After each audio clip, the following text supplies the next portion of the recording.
So last lecture में हमने elimination का एक बार बहुत पहले पढ़ाया था, फिर रिवीजन के जैसा लिया। और एलिमिनेशन में हम जो जहाँ तक लिखा चुके थे वो था कंडीशन फॉर हॉफमैन एलिमिनेशन, है ना। तो उसमें मैंने इस तरह के क्वेश्चन कराए थे। क्लास में लिखा है क्या उस दिन, क्या क्या लिखाया था, किधर लिखा है बताओ। अच्छा, ये पढ़ा दिया था ना। हाँ, बस इतना ही यहाँ तक।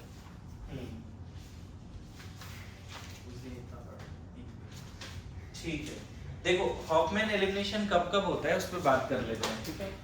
पहला तो कि अगर मान लेते हैं ये अल्काइल हैलाइड है, गौर करना, this is the alkyl halide, और इसको अगर तुमने NaNH2 से पास करा दिया या एल्कोहलिक KOH से पास करा दिया या CH3O- Na+ एन हीट भी दिया हो, हीट नहीं भी दिया हो तो भी हो जाएगा, या फिर तुमने इसको पास करा दिया टर्सरी बिटॉक्साइड आयन से।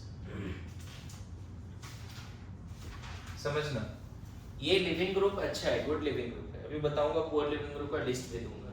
इस केस में क्या होता है कि ये सब बेस जो है ना उतना क्राउडेड नहीं, तो ये सारे बेस क्या करता है, अच्छा स्ट्रॉन्ग बेस है तो किस मैकेनिज्म के थ्रू एलिमिनेशन देगा। अल्काइल हैलाइड में भी 3 मैकेनिज्म थे, आपको बताया था। पहले हेलोजन गया, कार्बोकेटाइन बना, फिर हाइड्रोजन गया। पहले हेलोजन गया, कार्बोकेटाइन बना, फिर हाइड्रोजन गया, ये था E1 मैकेनिज्म। उसके बाद हेलोजन हाइड्रोजन साथ में गया बाय ट्रांजिशन स्टेट, तो उसको बोलते थे E2 मैकेनिज्म, याद है। तो ये वाला केस स्ट्रॉन्ग बेस के केस में E2 हुआ करता था, अगर आपको ध्यान होगा तो। स्ट्रॉन्ग बेस के केस में क्या हुआ करता था, E2। तो ये सब स्ट्रॉन्ग बेस है, इनफैक्ट ये भी स्ट्रॉन्ग बेस है, बट इसके पास एक चीज बोल सकते हैं कि स्ट्रॉन्ग जरूर है लेकिन बल्की बेस है। Tertiary butoxide is bulky base. आपको याद होगा न्यूक्लियोफाइल में भी बहुत पुअर न्यूक्लियोफाइल था, अभी न्यूक्लियोफिलिसिटी पढ़ा रहे थे लास्ट लेक्चर में। तो ये क्या करेगा, ये सब क्या करेगा, देखो इन सब कार्बन से हाइड्रोजन हटा सकता है। बताओ, हेलोजन अल्फा कार्बन है, बीटा कार्बन ये सब है, देखो समझ गए।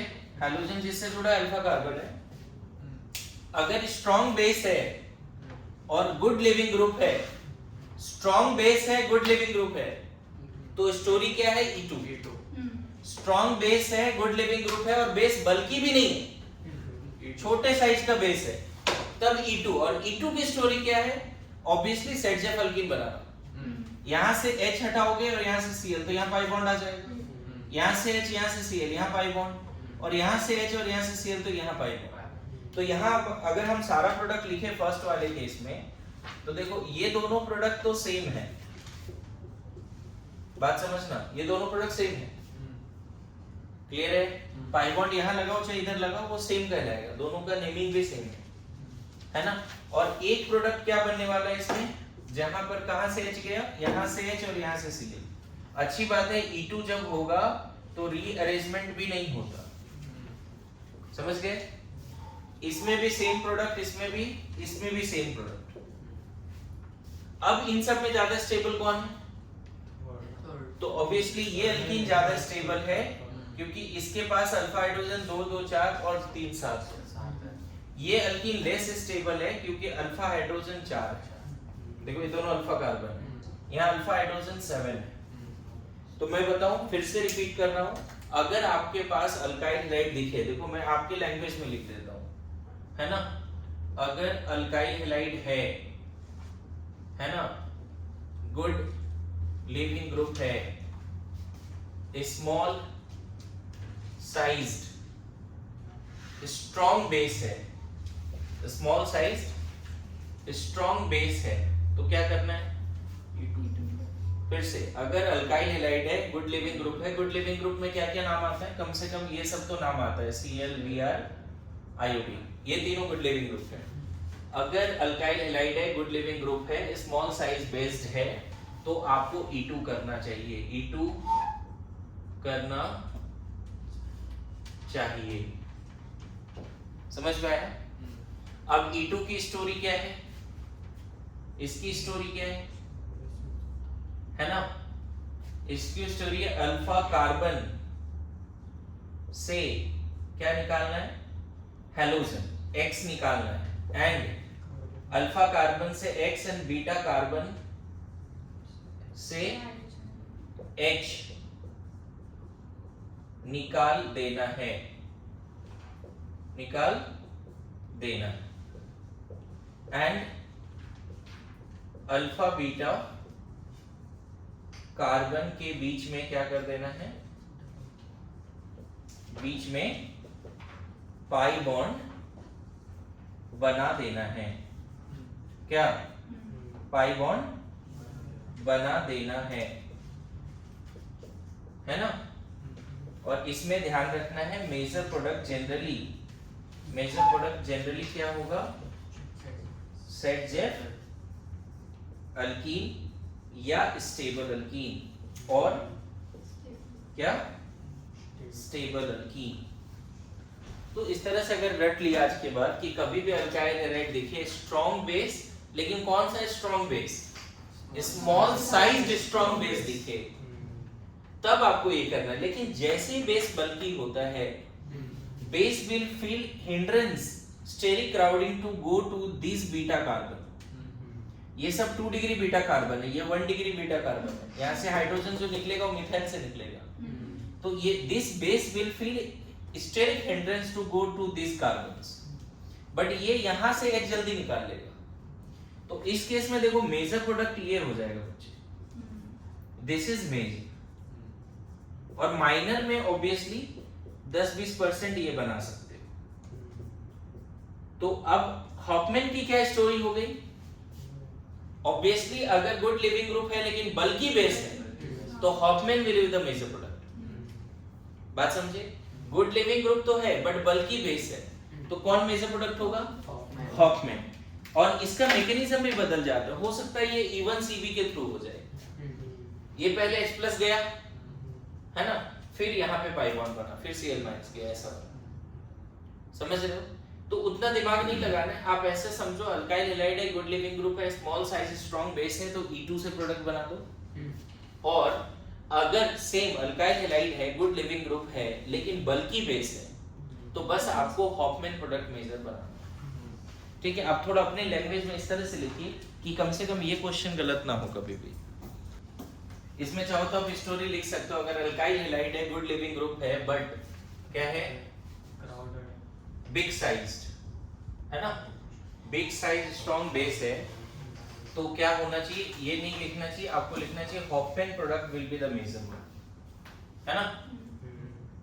हॉफमैन अल्कीन बनेगा, अल्कीन मेजर बनेगा, नहीं मेजर प्रोडक्ट होगा। बोलो आए समझ में, समझ में आ रहा है। अगर अल्काइल हैलाइड एक गुड लिविंग ग्रुप है लेकिन स्ट्रॉन्ग साइज बेस्ड है तो generally Hofmann alkene major product होगा। बोलो, जैसे मान लो इसी में एक क्वेश्चन आपसे पूछ लूं, है ना, ध्यान देना।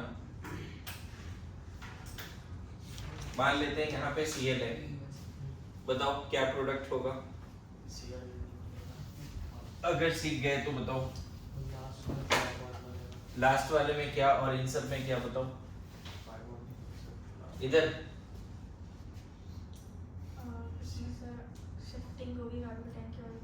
शिफ्टिंग तो होना नहीं क्योंकि स्ट्रॉन्ग बेस है तो E1 तो चलेगा नहीं। E2 में हैलोजन और हाइड्रोजन साथ में निकलता है ना। E2 का मैकेनिज्म क्या है, दोनों अभी जस्ट लिखा था फिर भी दिमाग उस डायरेक्शन में काम नहीं कर रहा है। देखो ये अल्फा कार्बन है, ये बीटा है, ये बीटा है, दोनों स्टोरी याद रखो।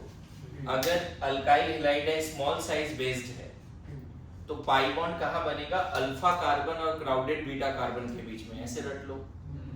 अगर अल्काइल हैलाइड है, स्मॉल साइज्ड स्ट्रॉन्ग बेस है, वीक बेस नहीं, कैसा स्मॉल साइज्ड स्ट्रॉन्ग बेस है तो पाई बॉन्ड कहाँ बनेगा, अल्फा बीटा के बीच में।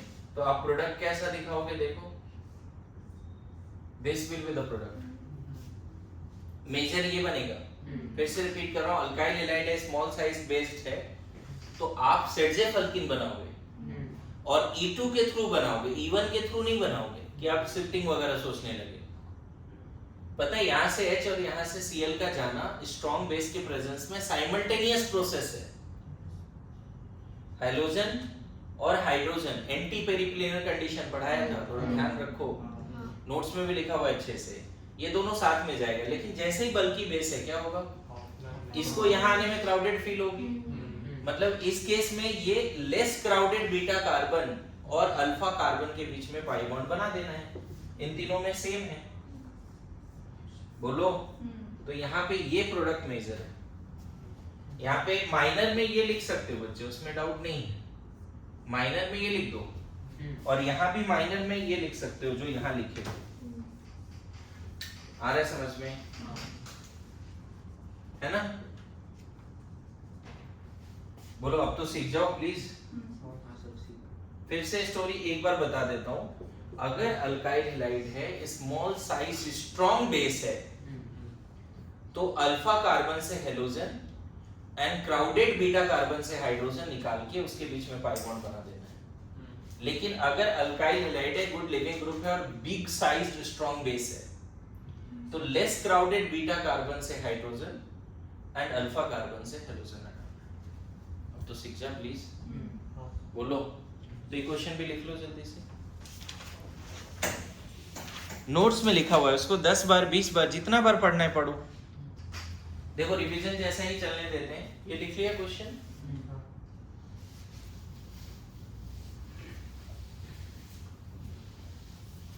ना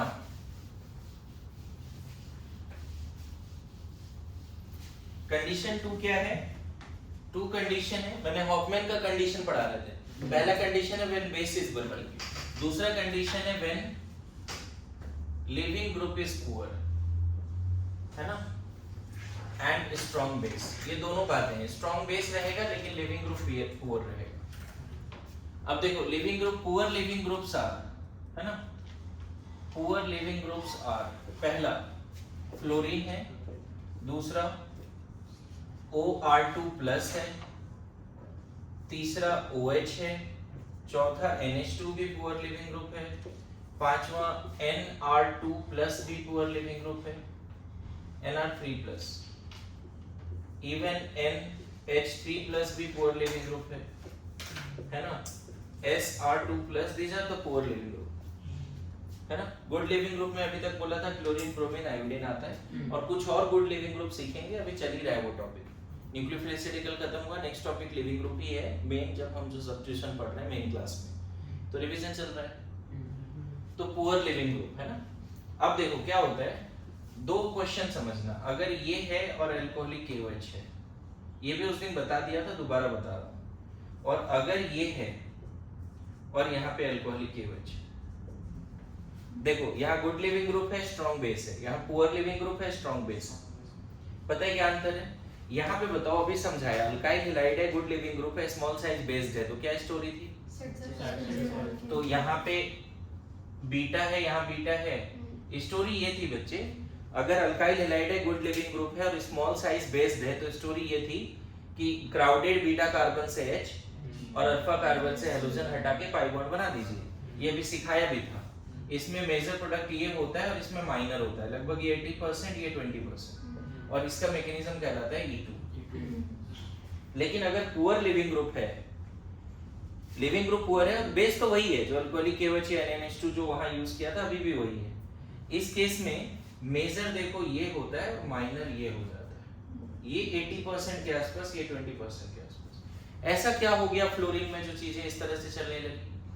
तो बोला जाता है इसका जो मैकेनिज्म है E2 है ही नहीं, E1CB है। क्या है? तो देखो स्ट्रॉन्ग बेस, ये लिविंग ग्रुप जाना नहीं चाहता, पुअर लिविंग ग्रुप है, लेकिन बेस तो है स्ट्रॉन्ग बेस। बेस क्या है? देखो ये लिविंग ग्रुप जाना नहीं चाहता, लेकिन स्ट्रॉन्ग बेस इतना स्ट्रॉन्ग है कि उससे रहा नहीं जा रहा है, वो बीटा कार्बन से H निकाल ही देगा। मतलब इसके जाने का वेट नहीं करेगा, वो अपना H+ निकाल देगा। तो अगर यहाँ से H+ निकाला तो कौन सा कार्बन आयन बना? ये वाली। और यहाँ से H+ निकाला तो कौन सा कार्बन आयन बना? ये वाली। तो ये कार्बन आयन ज्यादा स्टेबल है, मोर स्टेबल। क्यों? क्यों? अरे 1 डिग्री कार्बन आयन है, GOC1 लगा, 1 डिग्री कार्बन आयन है, और इसको थोड़ा बहुत -I भी तो लग रहा है फ्लोरीन का, और ये 2 डिग्री कार्बन आयन है, इसीलिए क्या है? Less stable. 2 degree carbon ion is less stable, समझ गए? अब कुछ करना नहीं है बच्चे, हीट के प्रेजेंस में ये वापस होके इसको निकाल देगा। अगर ये इंटरमीडिएट ज्यादा है तो इसके कॉरस्पॉन्डिंग प्रोडक्ट मेजर होगा। मैकेनिज्म ही बदल गया, दोनों साथ में नहीं जा रहा है। यहाँ पे यहाँ से H और Cl साथ में गया था इसीलिए वो बना, लेकिन E1 Cb में पहले H+ जाता है, कॉन्जुगेट बेस बनता है, Cb फॉर कॉन्जुगेट बेस।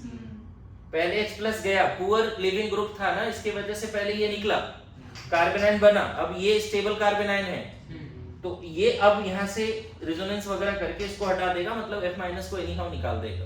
और यहाँ पर भी अगर ऐसा हुआ तो, अगर ये इसको ऐसे निकाल दिया तो कौन सा अल्कीन बनेगा?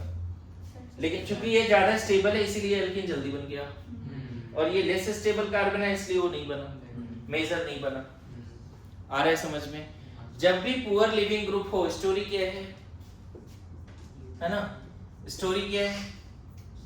Poor leaving group and strong base. क्या स्टोरी है? हाइड्रोजन को हटाना है, E1 Cb है। क्या स्टोरी है? E1 Cb है। मतलब क्या बात है ना? पहले लेस क्राउडेड बीटा कार्बन से H+ निकालो, है ना? स्टेबल C- बनाओ, बोलो स्टेबल C- बनाओ, फिर C-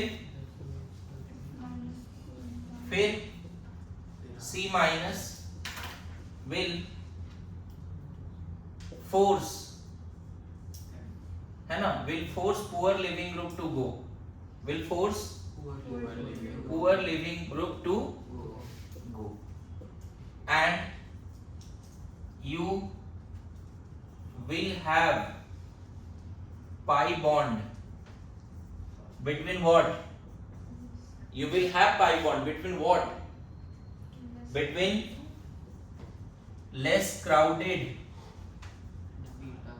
beta carbon and alpha carbon where halogen is there, between less crowded beta carbon।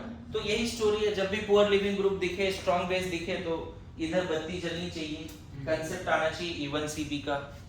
लिखो ना?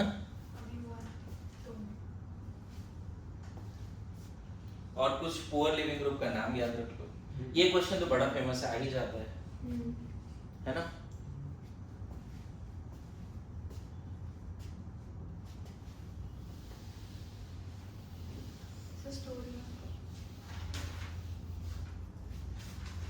देखो मैकेनिज्म जो हुआ है यहाँ लिखा है ना, ऐसा नहीं यही मैकेनिज्म है, लेकिन ये स्टोरी जैसा याद रखना है नहीं। एग्जाम में क्या हो रहा है तुम्हारे साथ, जब तुम क्वेश्चन देखते हो कुछ याद ही नहीं आता, आज के बाद तुम इस तरह से अपनी स्टोरी बनाओ हर क्वेश्चन को लेके, हर मैकेनिज्म को लेके। ये ऐसे ही लिखा है ना, जैसे अल्कोहल का डिहाइड्रेशन इतना बार बोला फिर भी वो याद नहीं रहता, जितने भी क्वेश्चंस आ रहे हैं वो बनते नहीं। फिर आपको अल्कोहल H+ हीट दिखे तो आपको समझना है कि डिहाइड्रेशन का सवाल है, और फिर उसकी स्टोरी दिमाग में रखनी है। जैसे मान लो नेक्स्ट क्वेश्चन ये दिया, सपोज ऐसा क्वेश्चन है, ध्यान देना। अगर मैं यहाँ पे NCH3O3+ ले लेता हूँ और यहाँ पे OH- एंड हीट ले लेता हूँ। अब मान लो बोलता है इसका प्रोडक्ट बताइए, तो आपको अभी याद होगा Nr3+ पुअर लिविंग ग्रुप होता है, अभी बताया था। ये क्या है? ये एकदम फ्लैश होना चाहिए, फ्लोरीन और वो सब ग्रुप जो है पुअर लिविंग ग्रुप है। ये कैसा ग्रुप है जी? Poor leaving group. तो ये अल्फा कार्बन है जिसमें पुअर लिविंग ग्रुप है, राइट? अभी स्टोरी से बना दूंगा सवाल, देखो ये बीटा, ये बीटा, ये बीटा। अब स्टोरी लगा दो। जैसे तुम्हें डिसाइड हो गया ना कि पुअर लिविंग ग्रुप है, वो स्ट्रॉन्ग बेस एंड हीट वगैरह है, क्या बोला गया? अगर poor leaving group strong base है E1 Cb, मतलब ये क्वेश्चन किसका है? E1 Cb का। ये फ्लोरीन एक तरह से मान लो या फ्लोरीन फ्लोरीन की जगह पे हमने दूसरा पुअर लिविंग ग्रुप ले लिया बस।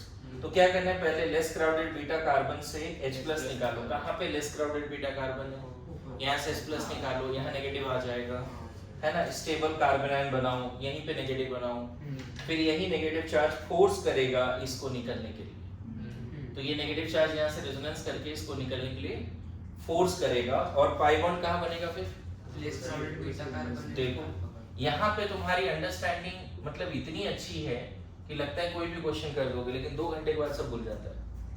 मतलब क्वेश्चन देख के भी याद नहीं आता तुम्हें इवन सीपी। तो ऑर्गेनिक इज लाइक कि आपको सुबह सुबह उठ के 2-3 घंटे रटने पड़ेंगे। बायो जैसा नहीं है ना, कि मतलब थोड़ा बहुत लॉजिक है यहाँ पे, दिख रहा है ना, अच्छा लॉजिक है कि ठीक है इवन सीपी के थ्रू चला। ये मेजर और माइनर क्या, ये बना है ना, मेजर, लेकिन ये हो जाएगा। क्या ये मैकेनिज्म किसके थ्रू ये बना है, E1 CP के थ्रू बना है। मेरी बात आ रही है समझ में, बोलो। अभी लिखो मत, एक क्वेश्चन और देखते हैं, ठीक है। एक क्वेश्चन और देखते हैं तुम सीख पा रहे हो नहीं। मान लो यहाँ नाइट्रोजन है, CH2 CH3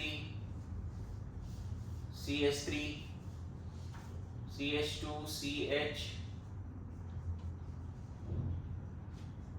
CH3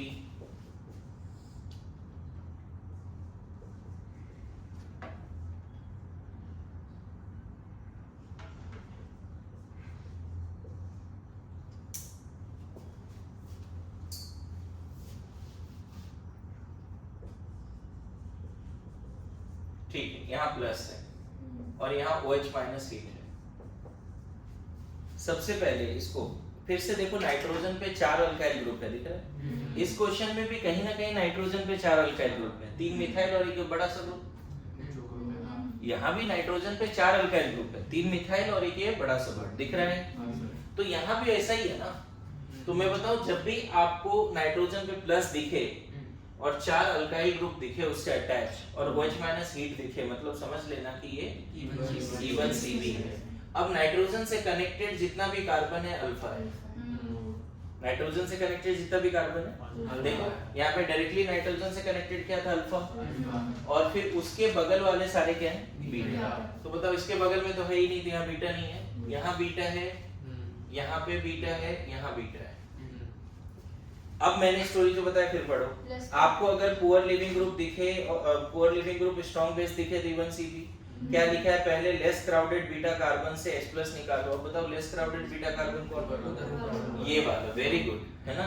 फिर यही नेगेटिव आएगा, फिर ये नेगेटिव फोर्स करेगा इसको हटने के लिए। तो कहाँ पे पाई बॉन्ड बनेगा, लास्ट में बताया, इन दोनों के बीच में। तो पता है इसका मेजर प्रोडक्ट इथीन है, इसका मेजर प्रोडक्ट क्या है, इथीन है। बाकी ये किस फॉर्म में निकलेगा, ऑब्वियसली ये ट्राई अल्काइल एमीन के फॉर्म में निकल जाएगा। बात समझे, ट्राई अल्काइल एमीन के फॉर्म में निकल जाएगा। देखो ट्राई अल्काइल एमीन के फॉर्म में निकल गया, हो गया था, ठीक है। इसके आगे का रिवीजन 5-10 मिनट और कभी लेंगे, अभी नेक्स्ट क्लास का तैयारी करो तुम लोग, ठीक है।